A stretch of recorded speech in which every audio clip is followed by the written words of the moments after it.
वर्तमान स्थिति में हमारे देश के अंदर जो सबसे बड़ा प्रॉब्लम है वो नई जनरेशन का एकाग्र एक अलग ही तरीके से हो जाना है। एक अलग ही तरीके से एकाग्र होने का मतलब कि आज नई जनरेशन के अंदर एक अजीब सा भाव पैदा हो रहा है, जैसे जीवन के प्रथम चरण में होता है।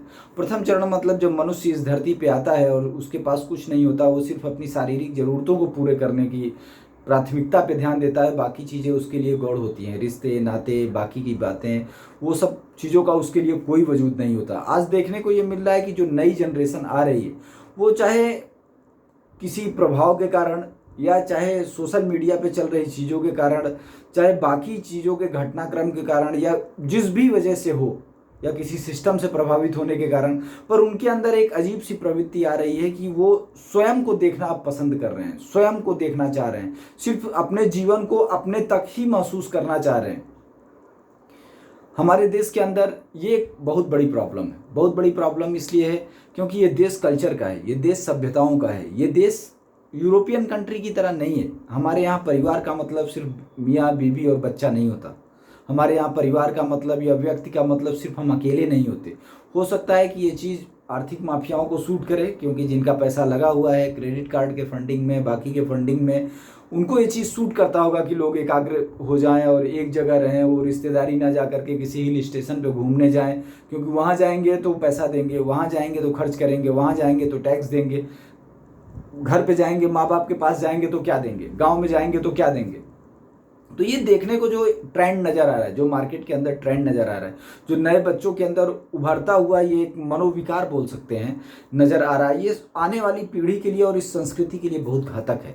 और ये बहुत ज़्यादा ज़रूरी है कि इस बात पे ध्यान दिया जाए कि ये मनोविकार पैदा क्यों हो रहा है। हमारे देश में सबसे बड़ा जो एक सर्कल रेट सिस्टम चला हुआ है, सर्कल रेट सिस्टम आने वाली पीढ़ी को बहुत ज़्यादा प्रभावित कर रहा है। सबसे ज़्यादा सर्कल रेट सिस्टम का प्रभाव जो पड़ रहा है वो नई पीढ़ी पे पड़ रहा है।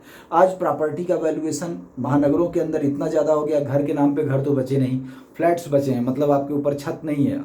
अगर 90% लोगों से पूछ लेंगे कि आसमान में चांद कैसा दिखता है, चांद जब गुजरता है तो कैसा दिखता है। हम लोगों के बचपन में खास बात थी कि हम लेट करके आसमान में देखते थे उस नज़ारे को, पर आज ये रियलिटी है कि लगभग 60% से ज़्यादा आबादी जो महानगर में रह रही है वो ये नहीं बता पाएगी कि आसमान में जब चांद गुजरता है तो दिखता कैसा है। अगर रियल में इस चीज़ को पूछा जाए, प्रैक्टिकली बच्चों से इस चीज़ को पूछा जाए फ्लैट में रहने वाले, बहुत मुश्किल है। क्योंकि वर्तमान कंडीशन में इतनी ऊंची ऊंची बिल्डिंगें बनती हैं कि आसमान दिख जाए वही बहुत बड़ी बात है, बगल वाले से दिख जाए वो बहुत बड़ी बात है।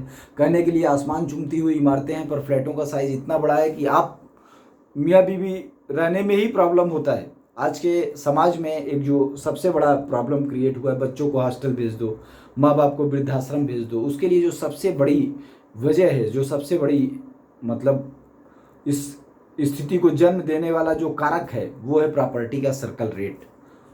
और प्रॉपर्टियों का रेट की वजह से दिन पे दिन छोटा होना मतलब ऐसा हो गया है कि जिस तरीके से परिंदा घोंसला बनाता है उस तरीके से हम 50वें फ्लोर पे जा करके एक कमरा ले लेते हैं रहने के लिए। हमारा जो कल्चर है उस कल्चर के हिसाब से वो चीज़ सूट नहीं करता। हमारे कल्चर पर वो बात एकदम परफेक्ट नहीं बैठती, हमारे कल्चर को वो सूट नहीं करता, इसलिए हम भी उसमें एडजस्ट नहीं हो पाते। उसका सबसे बड़ा कारण है किसी रूम में धूप जाता है, किसी रूम में हवा जाता है, किसी में धूप नहीं जाता तो किसी में हवा नहीं जाता। विटामिन डी की कमी होगी तो विटामिन सी नहीं काम करेगा, विटामिन सी नहीं काम करेगा तो बाकी कुछ नहीं काम करेगा, जैसा कि आजकल तमाम डॉक्टर बोलते रहते हैं।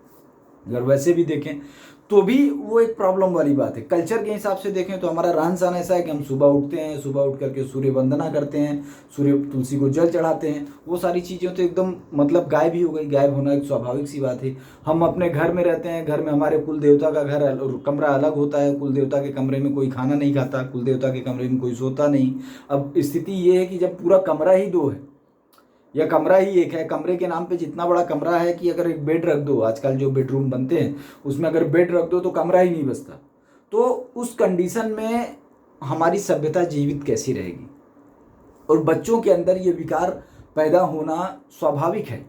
जो स्थितियां जन्म ले रही, ये अर्थतंत्र जिन परिस्थितियों को जन्म दे रहा है वो हमारे बच्चों के अंदर इस चीज़ को जन्म दे रहा है। और ये एक स्वाभाविक प्रक्रिया है, क्योंकि जब आर्थिक अभाव पैदा होगा, जब आर्थिक तंगी पैदा होगी, जब घर का रेट इतना ज़्यादा होगा कि किसी के लिए घर खरीदना एक सपना होगा, तो संबंध अपने आप समाप्त हो जाएंगे।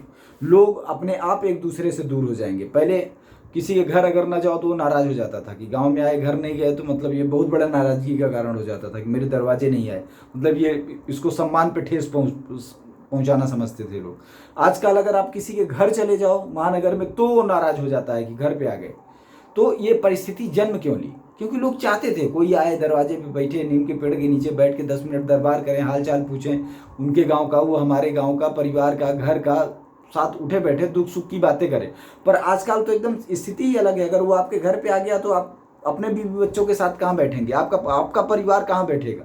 तो ये बहुत ज़्यादा ज़रूरी है कि सरकारें भी इस चीज़ पे ध्यान दें। अभी भी इस चीज़ पे लगाम लगाया जा सकता है। हमारी कल्चर को ये सूट नहीं करता, हमारी सभ्यता को ये चीज़ सूट नहीं करता।